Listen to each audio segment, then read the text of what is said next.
common one. Do you want me to, would it be helpful if I go through an entire entry with everybody with share screen on the app? Yes. Okay. So I'll do that quickly, but I do want to see your videos that you took today and what you think and talk about those. But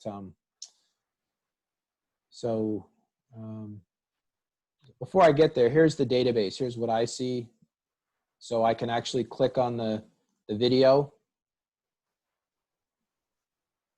So this one was submitted from our most active beecologist who lives in Lunenburg. Anyway, okay.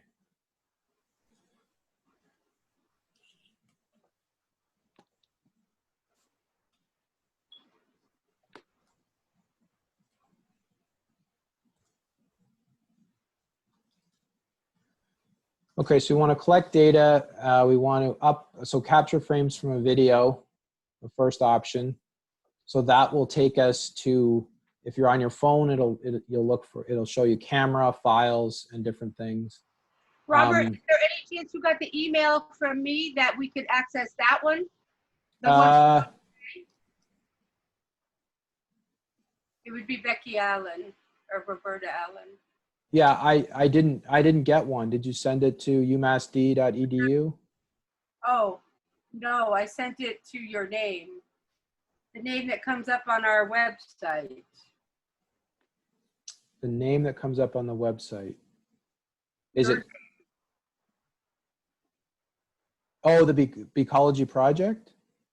Yeah, I think so. Let me see. Sorry. Go ahead doing whatever you're doing. I'll figure it out. I'll figure out. Yeah, send it to the Gegear at umassd.edu, the address that's on the plant list that I gave you. Okay. All right, so let's, you can watch me go through my many. Minnesota picks.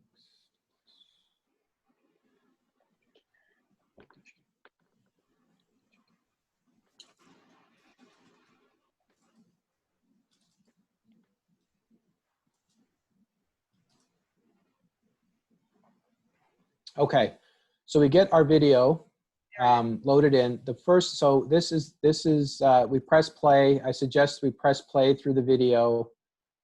But the first thing that you can do is, this is the speed. So you want to slide it all the way down to the slowest possible. So that's frame by frame. And if you hit pause, you can scroll through the video. You can also zoom in and out. So we want to, you can zoom into the bee and you want to scroll through. So and in this case, I'm going to zoom out. So when you go through the video the first time, and you can do this outside of the app, is you just want to go through and you can see how the bee is there. I got a good shot of the face right there. You can see it's yellow. We got a good shot of the thorax. And then if we keep going around and slow it down frame by frame, you can get a good shot of the abdomen. So you just hold down, you can do this in your phone too. You hold it down and go back and forth. That process is called scrubbing. So we're going frame by frame. You know, the bee's on multiple flowers. We have enough information there. Once we think we're ready, we want to see if the first question is, we want a good abdomen shot. So as I said, we want to start with the abdomen. And so there we have there. The question is it half black? Is it mostly black? So it's definitely not mostly black. Is it half black or mostly yellow? In this case, it's around half and half. We look at it. So the abdomen starts here and goes down here. So it's roughly half and half. So we're going to click this one. Gets highlighted and we click next. Now we can scroll through and look at different abdomen patterns. We want to match them. So for this one, let's see if we can see it here. So see on this one, if I zoom in a little bit more, we've got the abdomen. You see how there's some yellow down here in the abdomen? as it moves over, I might be able to see it a little bit more, but there's yellow on the tip. Let's see. Looks like band. Right, there's a yellow band down here. So when I go to the frame, notice that there's a yellow here and 2 yellows and then a black. So here I can scroll back and forth till you can see that when it's right on the side right there. Oh, You yeah. see how there's a black band, 2 yellows, black, and then that yellow tip? That's why playing with the video is extremely important, because there isn't one shot that will give you everything. It's as you scroll through, you can see it in sort of 3D, and that really helps the process. So this is the match for that one. Should out you of hit all the options I have? Should you hit capture when you get that frame? Exactly. So the new version of the app, you click capture, and that's going to be my abdomen shot. The next thing I want to do, so I'm done with abdomen, I want to go to thorax. And you scroll through and you notice different thorax patterns. So we've got possibly this one and this one that might match up. So we go back to our video and we want to scroll through till we get a good shot of the thorax. So that is a pretty good shot of the thorax. And if you need to zoom out, you can zoom in, zoom out, move the picture around to get a good capture of the thorax. So you can pan by right there. holding and dragging? That's right. Oh, you on the phone you can use your fingers, pinch zoom, and then move the image around to get the bee right in the center of the image. So for this one, I can hold down and pull the image up as I zoom in. See? Mm-hmm. Move it around. So we get a dead center. Now this one you can see, so here's the start of the abdomen, here's the thorax. We see yellow and then we see a bunch of black. So we want to go through, and here, this one looks good. So let's see if there's a better one out there. So that one's got yellow in the bottom. We don't have any yellow down there. Certainly not this one. It's not a dot. So this is our best option. So we're going to capture our thorax shot and we're going to hit next. Now the head, 2 options. Is it yellow or is it black? So I remember if we go right back to the beginning, so we might have to zoom out here for a second. We go right back to the beginning of this photo or this video, right about here, right there. That's a good shot. So let's zoom in. Now, what is that? Does that look yellow or black? Here's the face. Black. So Looks like a yellow nose. Right. So the face is all of this front part. And so here are the eyes, and this is down between the eyes. This is it's like a mustache, but if I can go in and out, you can see that it's yellow as the bee moves right there. See it? See that yellow right there? Right. So we've got a yellow face. So we want to choose this one. We want to capture, and then we go next. And it tells us our bee, it's actually on the same flower, is Bombus tricola, a male Bombus tricola. And that's indeed what we have. So here's the yellow. We can double check our images. We see the yellow here. We got yellow here. We see the band, the thorax, and you can't see the face very much on this one because it's not showing male or female. And so we can click next because we're happy with that. And now we want to go and choose the flower species. So we're going to zoom in and capture a good shot of the flower. Now this is a strange looking flower. So we want to get some leaves as well in the image if we can do it. So we're not focused on the bee here, we're more focused on the plant. So we'll capture that. And then, so here's where we could set it later. So we could, if you wanted to do it now, you can scroll through and find, so it's common name and then the Latin name's under because people tend to use the common name more than the Latin name. So you can scroll through and find this. This is supposed to be alphabetical and it is not. So therefore I will be, it's alphabetical based on Latin name, not alphabetical based on common name. So I'll have to talk to them about that. So anyway, we'll set it later for now. The bee behavior. So the interesting thing about the bee behavior option is if I say, what is this? What it does is tells you, describes what nectar collecting versus pollen collecting behavior is. And if you want, you could jump to Beecology, and we've got a couple of videos on the website to show you.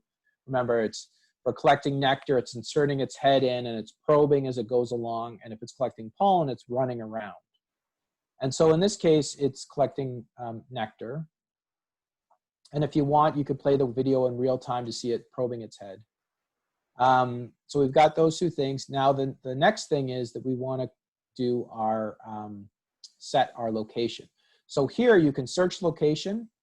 You can change the date if you did it another day. Search location. So I think I got this at Bridge of Flowers. So I could set it and find Bridge of Flowers. Well, just for the sake of time, we'll say that I took it in Framingham. You can also set this later. So if you don't know where the image was taken, you can take it. You can do that after we log it. We click next, and it gives us a summary of what we found. So we found a Bombus terricola male collecting nectar from an unknown flower species. It shows us everything we've entered. It shows us what we haven't set yet. So once we set the name of the flower, the shape and color information is automatically loaded. So I've got all of those in the database, and I can add flowers to the database at any time. So if there is an unknown, I can add the flower to the database and keep going. So here, and then the location information, and I save my log. Now, this is the log page. This means that it's on your device, but it's not yet to the database. So to get to the database, see down here, it says submit or delete logs. So I want to submit logs. Here, I've already logged in, and I was hoping I wouldn't be. But for me, I would just check this box of the one I want to submit. And if I submit all logs, it says the log is missing some required fields. So I'm going to have to go back and add the flower. Now, in order to submit, if I don't know what it is, all I have to do is say unknown. So that option allows you to try to look it up, use Plant Finder or Seek, iNaturalist or something to figure out what the plant is. And if you don't know, you just have to go back and confirm that it's unknown. And it'll tell you that you successfully updated it. You can then go back, submit logs, and now it should submit. So it'll take a bit of time. It'll say 1 log successfully submitted to the Beecology. And now when I go to, still have it up here. Now when I go to, so this is what I see from my side, from the database side, and I hit a restore. And so it's loading in all the data from the database right now. So this is where I can change it if I need to. We should see my submission. So there it is. Okay, so we can see from Framingham, all this information. And notice I can change anything. So if you make a mistake, it's not a big deal. If it's unknown, I'll figure out what it is for you and change it. And then when you pull your logs, you can, if we go back to the, we can view submitted logs. So everything you submitted to the Beecology database, if you click this button, will show up. And if I've changed it, you're going to see that I've changed it. And so if you're wondering why I changed it, because you thought you had it right, you can email me and I'd be happy to explain why it was changed. The one thing I'll say is that when you go to that logs page for the first time and you want to submit a log, it's going to ask you to sign in. So we had this question earlier today. The sign in, again, you just have to put in any username, any email and password. Just remember what it is. And you will then be taken back to the page, this page. Click logs, and it will take you, and you can now submit to the Beecology database. So you have to sign in before you can submit to the database.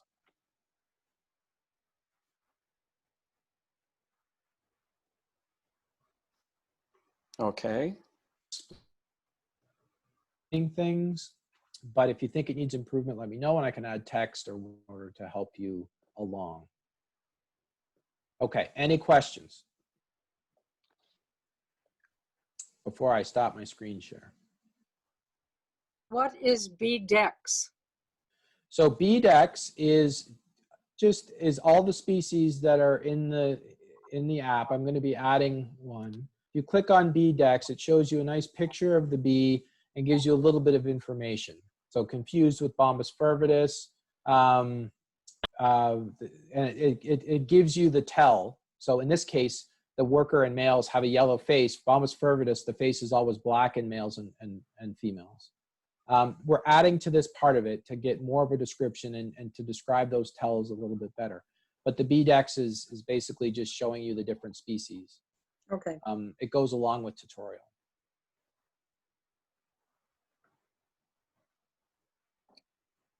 And so your account, if I signed out, you just have to sign back in. But if you try to submit a log, it will tell you need to sign in and take you to that prompt where you enter the email and username that you used the first time, and you should be good. Very nice. Any other questions?